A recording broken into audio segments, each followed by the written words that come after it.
Well, absolutely. Always a delight to be here. And thank you so much, Susan, for such a wonderful and powerful presentation, at which I think many of the things that I'll talk about today also touch on some of the themes that you've raised.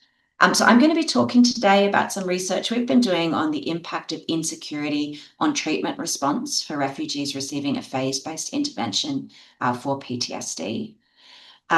As Susan has so eloquently highlighted in her presentation, we are in a current context where there are many very harmful and damaging conflicts happening around the world. In 2025, it's estimated that there are more than 110 conflicts going on. And in the context of these kinds of experiences, again, as highlighted by Susan, people are exposed to many different types of traumatic events. These can be things like, military actions, bombings, lack of access to basic needs, food, water, shelter, and so on, as well as strategic violence and persecution on the basis of an aspect of their identity. And this has led millions of people worldwide to flee their home countries in search of safety. And what we're seeing now is the largest population movement we've seen since the end of World War II. You can see this graph here is showing the number of people forcibly displaced worldwide since 1994, and we're currently seeing more than 120 million people in this situation, including many refugees and asylum seekers. So people flee their homes to seek safety in these circumstances. But what we know is that for many people, adversity doesn't end at the point of displacement or even at the point of resettlement. While many people are fleeing their homes for this reason, to seek this safety and security, in reality, only a minority actually receive it. And the United Nations High Commissioner for Refugees has estimated that less than 1% of forcibly displaced people worldwide are permanently resettled, leaving the vast majority living in circumstances of significant insecurity. And this can be places like refugee camps, in immigration detention centres, transit, low and middle income countries. But even for people who resettle in high income countries like Australia, people can be living with significant insecurity. So we see in Australia that not all refugees, for instance, are eligible for permanent visas. Many people are living in Australia in temporary or insecure circumstances, not sure where they're going to be in the future.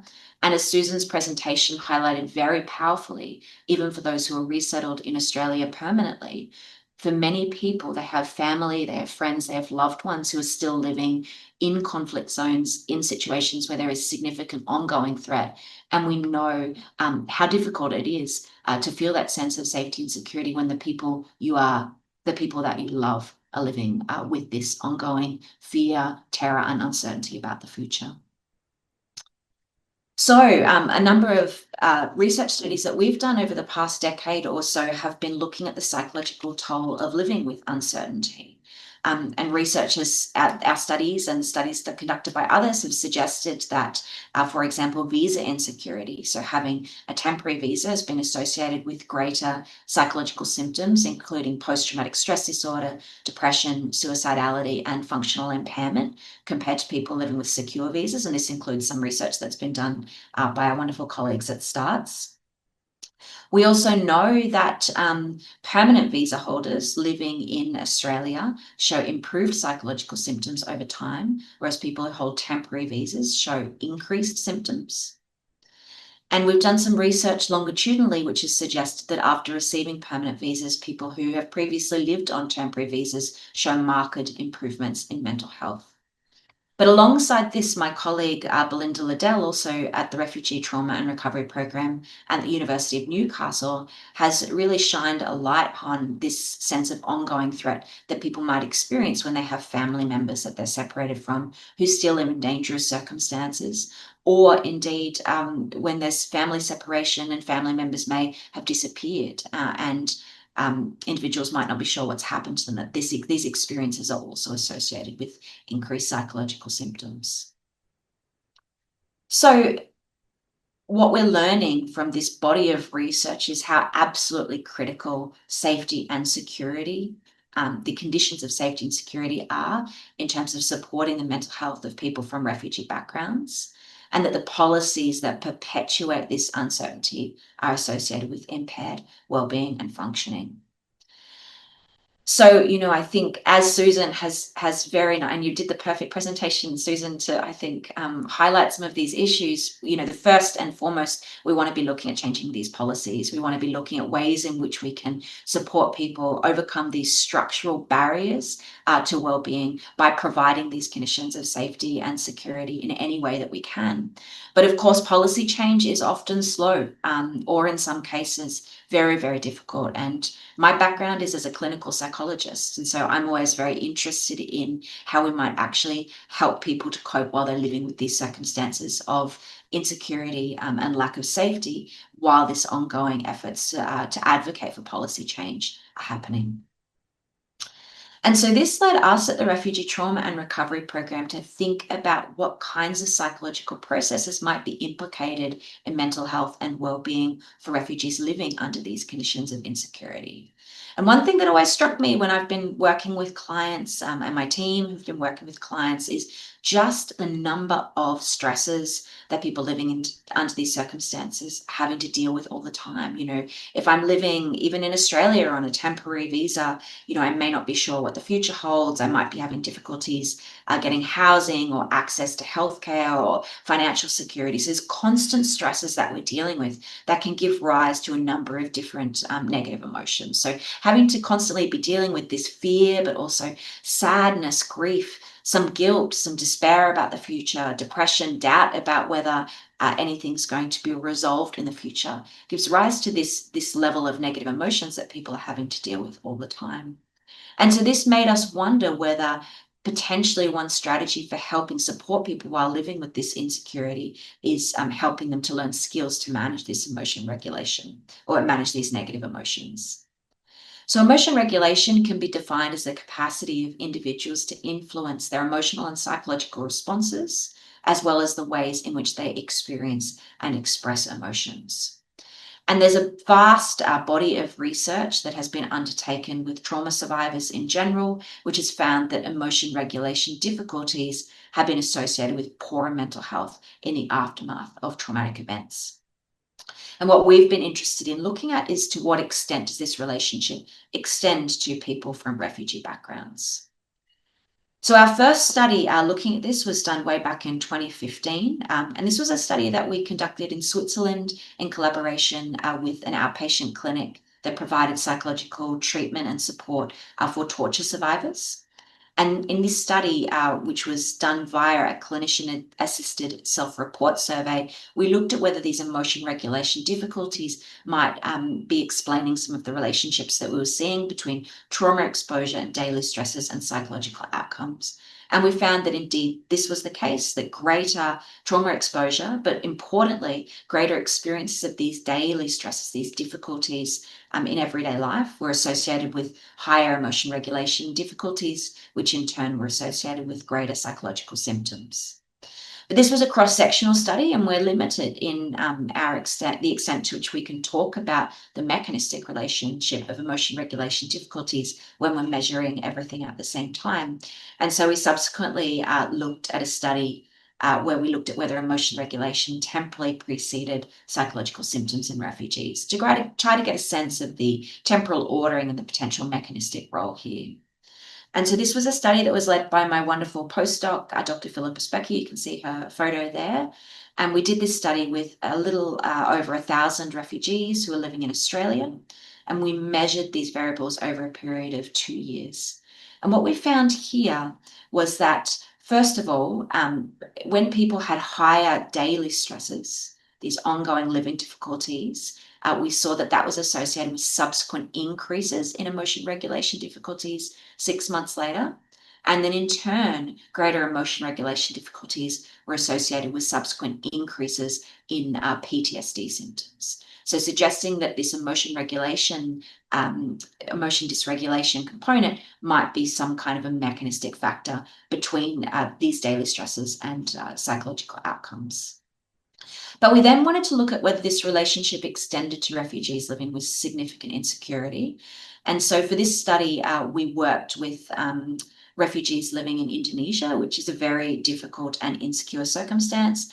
Indonesia is not a signatory to the UN Convention for Refugees and does not permanently resettle refugees. So refugees living in Indonesia have a very precarious existence. They don't have access to work rights or social security, limited access to education and healthcare, and have very limited resettlement pathways. Despite this precarious existence, many people are living in this country for years or even longer than a decade. And so this was a study that we conducted with 1,300 refugees living in Indonesia, again measured over a period of 2 years. And we were specifically interested in particular types of emotion regulation difficulties, which was around avoidance of emotions. So when I feel something negative like sadness or fear, I push it away. But we also looked at the extent to which people avoided positive emotions. So feelings, for example, like hope, looking towards the future, joy, whether people would also experience wanting to push those feelings away. This is what we were hearing anecdotally from people saying things like, when you have these positive feelings, you can't trust them, you don't know what's going to happen in the future. And we found that indeed that people who experienced higher levels of this avoidance of both negative and positive emotions experienced subsequent increases in psychological symptoms over the next 6 months. And very interestingly, we found that there was a stronger relationship between avoidance of positive emotions and psychological symptoms than negative emotions, which was a very new finding and suggests that we need to be looking at emotion regulation, not just in terms of negative emotions, but positive emotions. We found also that this relationship was bidirectional, suggesting that greater psychological symptoms was associated with subsequent increases in avoidance of these emotional responses.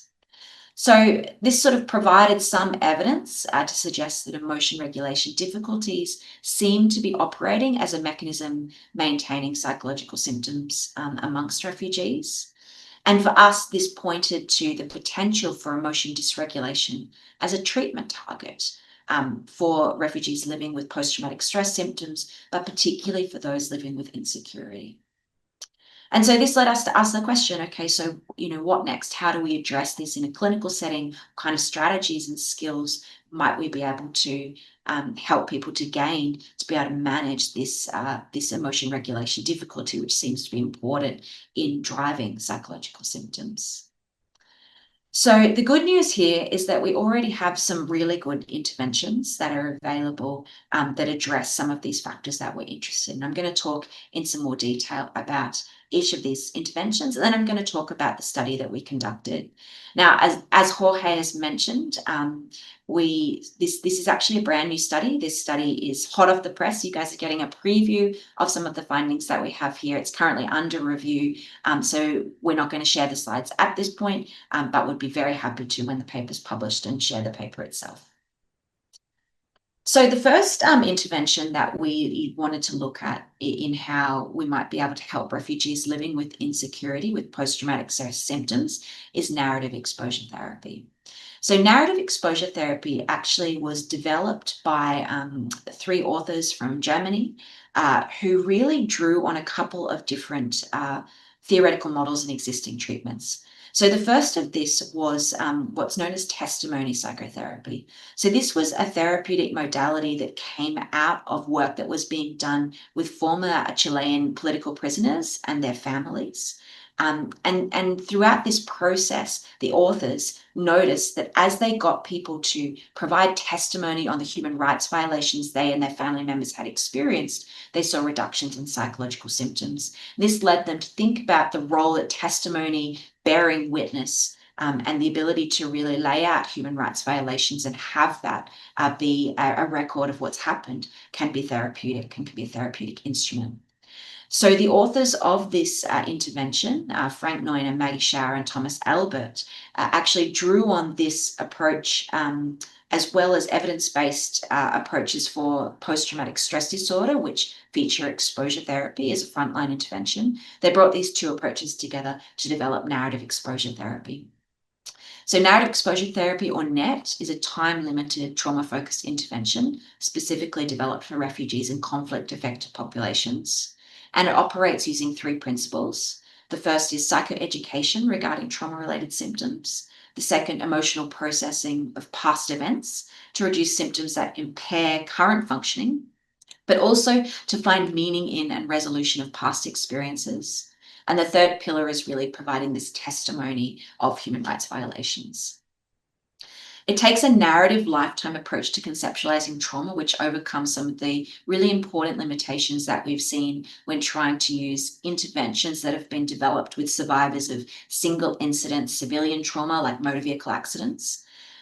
It also seeks to integrate positive experiences and strengths within the life narrative. To date, it's our most strongly supported psychological intervention for PTSD in refugees, and there's evidence that it has been effective for clients in very difficult circumstances, including circumstances of significant insecurity, so for example, asylum seekers, child soldiers, and within refugee camps.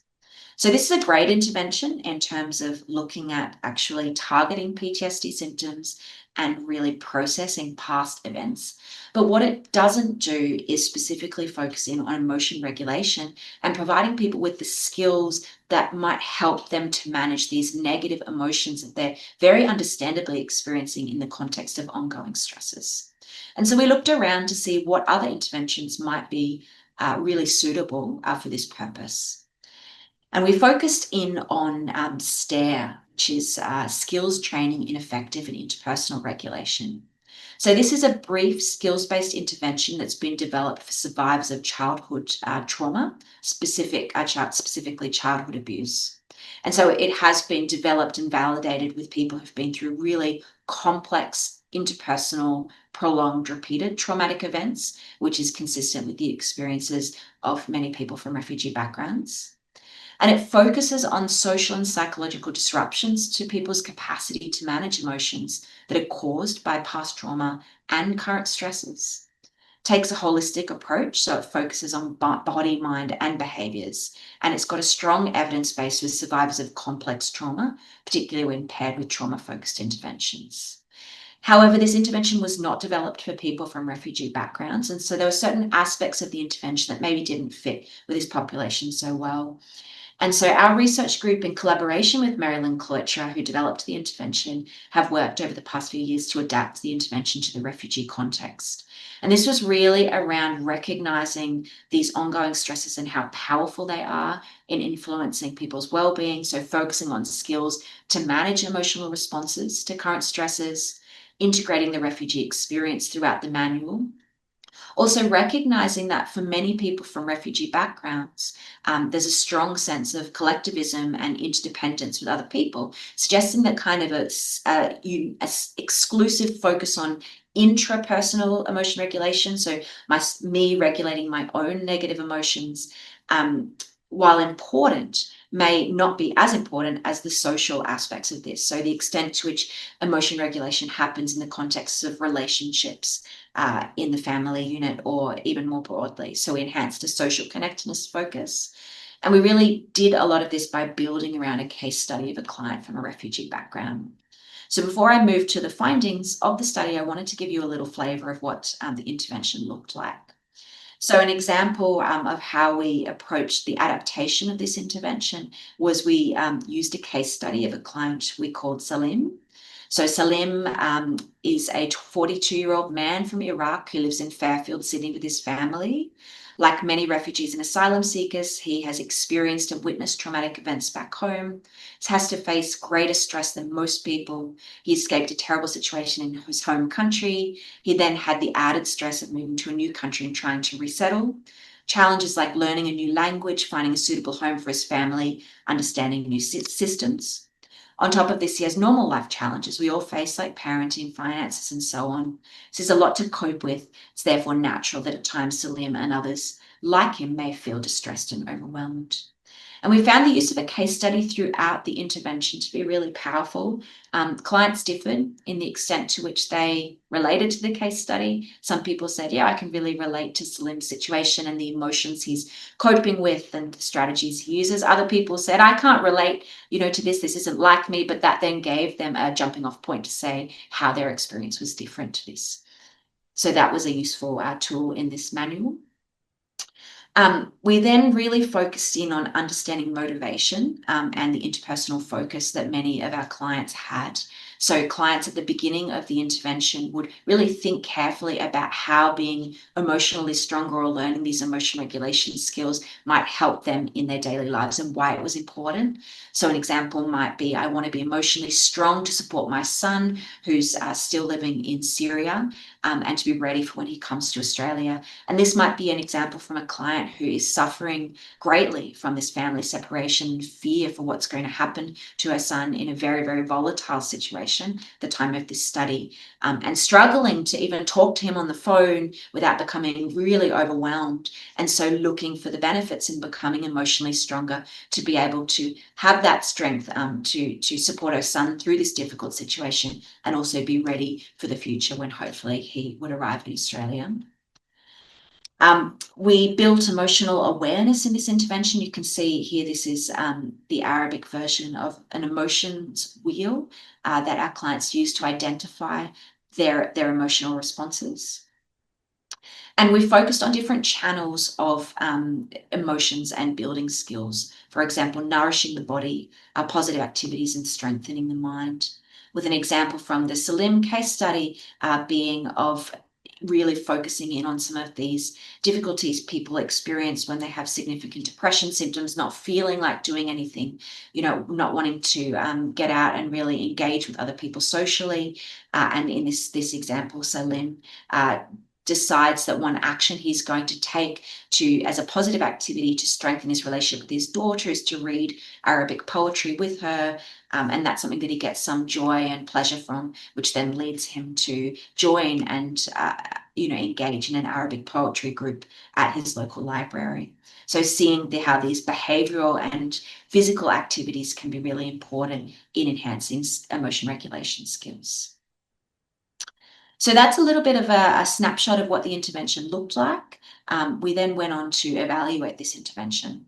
So we compared, we looked at using narrative exposure therapy combined with this STARE intervention adapted for refugees, 6 sessions of STARE followed by 7 sessions of narrative exposure therapy. And we wanted to compare this to 6 sessions of supportive problem solving and 7 sessions of narrative exposure therapy.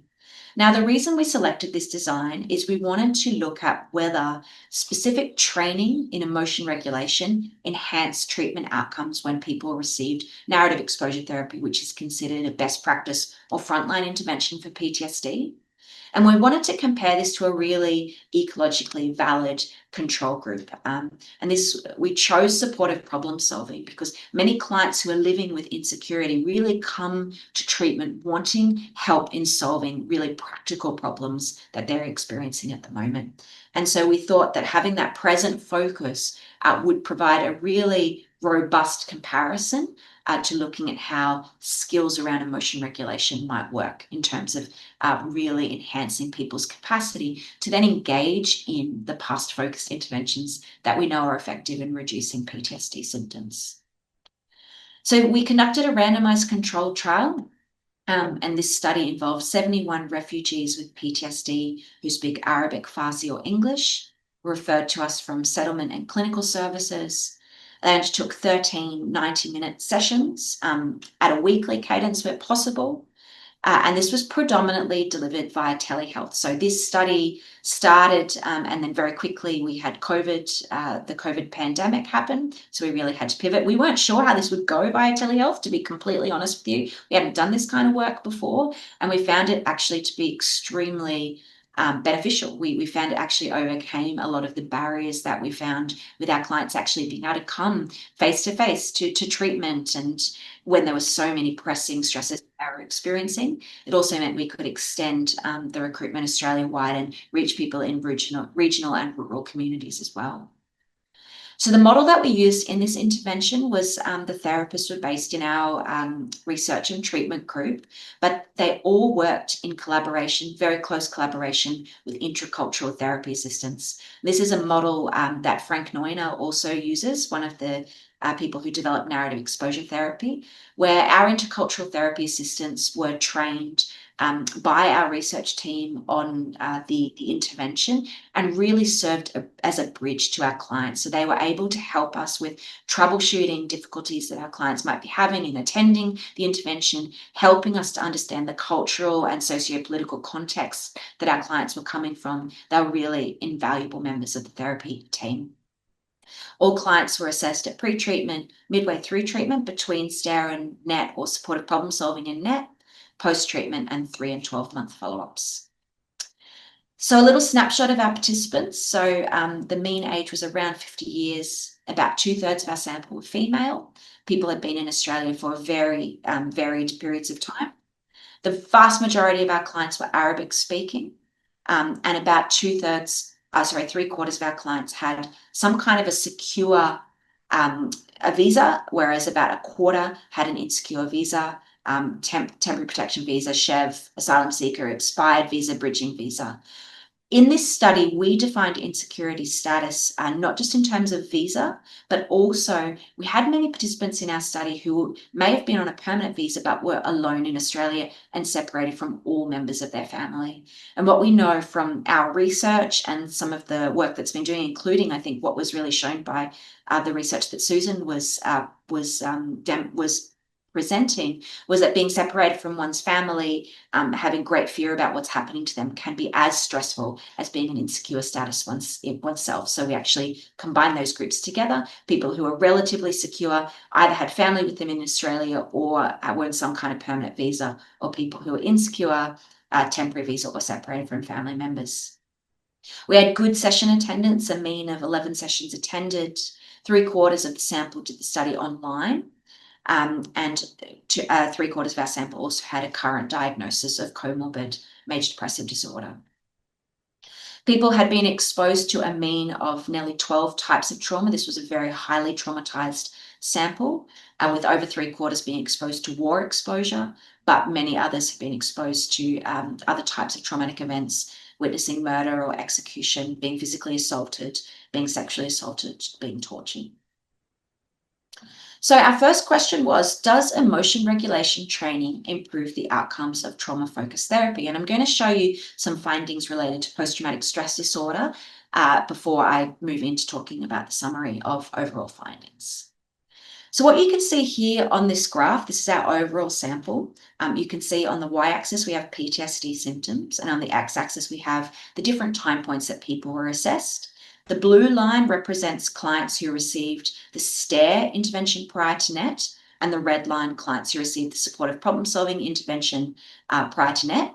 And what we found was that overall we saw a significant decrease in symptoms in both groups, but no significant difference between the groups, suggesting that this emotion regulation training did not improve outcomes over and above supportive problem-solving for clients who received narrative exposure therapy.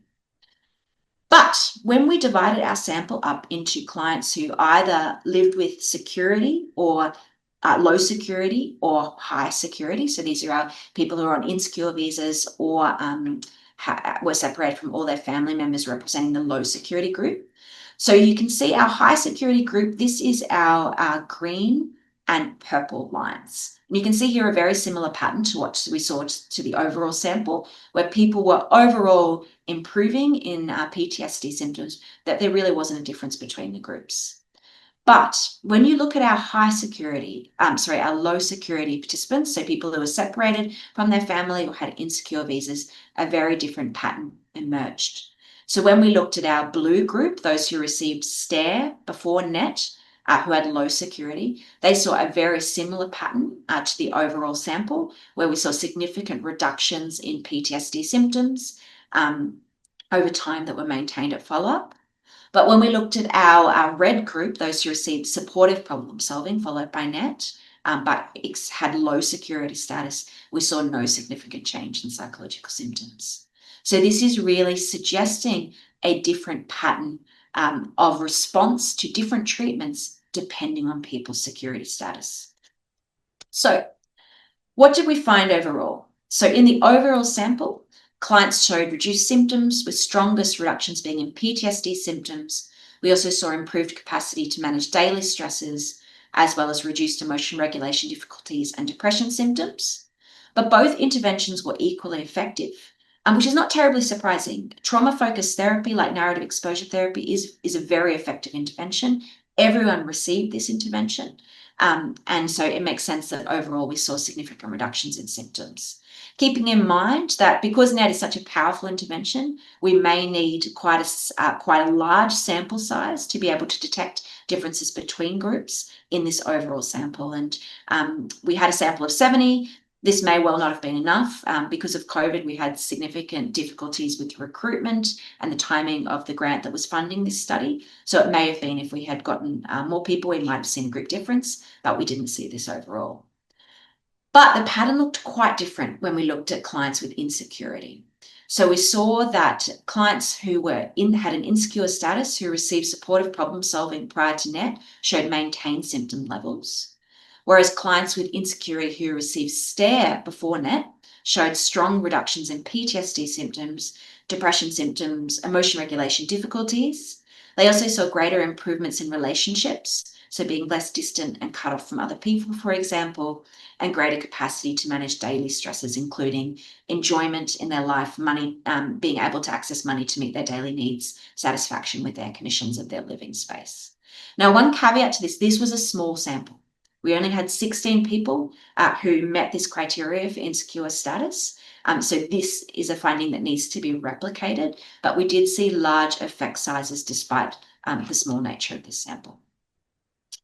So we also had some qualitative data, which were participant observations of what it was like to be a part of this intervention.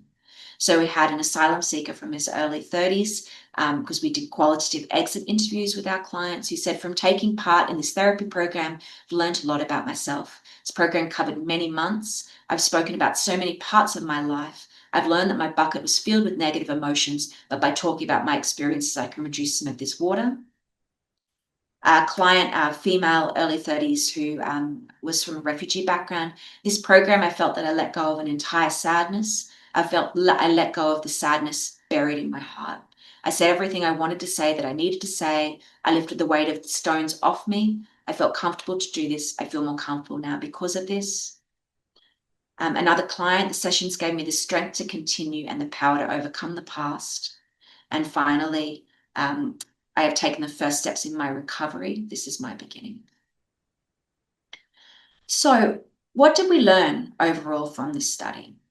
First of all, in terms of research evidence, these findings suggested that refugees with insecurity seem to benefit more from emotion-focused than problem-focused interventions. And again, this is tentative data. We'd love to see this replicated with a much bigger sample size.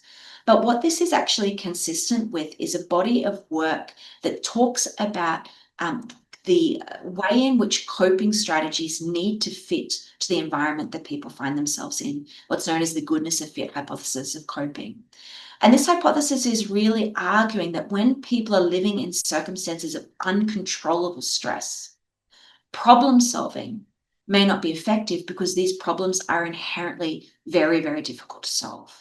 And this fits with a body of evidence that suggests that when people live in uncontrollable stress, helping people to cope with their emotional responses to these stresses may be a more effective approach than targeting the problems directly. And this accords with our finding that supportive problem solving was not as effective for refugee clients living with insecurity. From a clinical perspective, we saw that refugees showed improved well-being after receiving a time-limited skills-based intervention, that it was acceptable to our clients, and that this intervention, despite being very specifically focused on emotion regulation and past-oriented traumatic events, had benefits more broadly in terms of psychological symptoms, social relationships, and capacity to manage ongoing stresses. what it suggests here is that potentially pulling these two interventions together may be a promising approach for refugees living with insecurity. Of course, we need more research to determine how robust this finding is. But a really important take home for me was the evidence this provided for a tailored approach to interventions, that we need to move away from a one size fits all approach when working with people from refugee backgrounds to really be thinking about which approach for which person living under which circumstances. And that alongside this advocacy work that, again, Susan has highlighted, I know I keep talking about your presentation, but it was really fantastic and advocate in really highlighting how we need to be continuing to work at a structural level, at a policy level, to be removing these barriers, to removing the sense of ongoing threat, the insecurity that people are experiencing. But for a long time, there was, I think, a broad feeling in the field that when people live with ongoing threat and insecurity, that we can't achieve meaningful clinical change. And my personal feeling is, that's not good enough. Many people around the world are living with these circumstances, and we need to be seeking approaches that really meet them where they are to help them to be able to see these reductions in symptoms, find the best way possible to manage these ongoing stresses alongside this advocacy work, to have, a really meaningful engagement in their lives, even while living with these conditions of insecurity. And so I just wanted to, before finishing up, to just take us back to the broader picture, remembering that we have many millions of people forcibly displaced worldwide, and that the vast majority of these are living in circumstances of insecurity or ongoing threat. Despite this, the vast majority of research, the vast majority of resources are going towards people who are permanently resettled, who are living in conditions of security, which we know does not represent the experience of most people. And so I think we really have a responsibility as researchers and clinicians to be seeking the best possible approaches to support people while they were living in these circumstances of insecurity. A huge thank you to the many, many people, first and foremost, the clients, participants who took part in this research, to our research group at the Refugee Trauma and Recovery Program, and our many partners and intercultural therapy assistants who really contributed to this work. Thank you very much. That's the end for me.